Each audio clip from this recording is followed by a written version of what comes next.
ख़बर है नाज़रीन तव्हां सां शेयर कयां पिया मीरपुर माथुलो में भाण फैक्ट्री में मक़ामी माण्हुनि खे रोज़गार न ॾियण ख़िलाफ़ मक़ामी माण्हुनि तरफ़ां एहतजाजी मुज़ाहिरो कयो वियो आहे। मीरपुर माथुलो जे FFC इंतिज़ामिया पारां मक़ामी माण्हुनि खे रोज़गार ऐं हक़ न ॾियण ऐं धारियुनि जी लोध भर्ती करण ख़िलाफ़ सिंध सुजाॻ नौजवान तहरीक जे सॾ ते FFC भाण फैक्ट्री आहे जंहिंजे मेन गेट आॾो एहतजाजी मुज़ाहिरो कयो वियो आहे।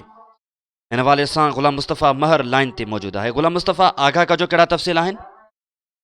जी आसिफ, सिंध सुजाग नौजवान तहरीक जे अॻवान रसूलुल्लाह गॾाणी जी अॻवानी में FFC भाण फैक्ट्री आॾो मक़ामी माण्हुनि खे रोज़गार ऐं हक़ न ॾियण ख़िलाफ़ माण्हुनि फैक्ट्री में मक़ामी माण्हुनि खे नज़रअंदाज करण ख़िलाफ़ एहतिजाजी मुज़ाहिरो कयो वियो आहे। उन मौक़े ते उन्हनि जो चवणु आहे त FFC मक़ामी माण्हुनि लाइ रोज़गार जा दरवाज़ा बंदि करे छॾिया आहिनि। धारिया माण्हू घुराए करे मक़ामी माण्हुनि जे हक़ ते धाड़ो हयो वियो आहे जेको ज़िले घोटकी जे माण्हुनि सां नाहक आहे, जेके अटे में लूण बराबरि आहिनि।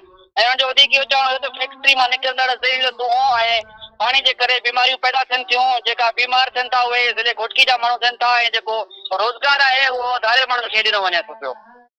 जी हा, ठीक है। गुलाम मुस्तफ़ा महर इन हवाले से तमाम तर सूरत हाल का आगाह किया है। मीरपुर माथुलो में भाण फैक्ट्री में मकामी माण्हुनि खे रोज़गार न ॾियण ख़िलाफ़ सिंध सुजाॻ नौजवान तहरीक है जंहिं ख़िलाफ़ धरणो हयो वियो आहे। अॼु निजी भाण फैक्ट्री है, FFC उन ख़िलाफ़ धरणो हयो पियो वञे ऐं इलाइक़े वासियुनि तरफ़ां नारेबाज़ी कई वई आहे ऐं धरणो हणी वेठल आहिनि।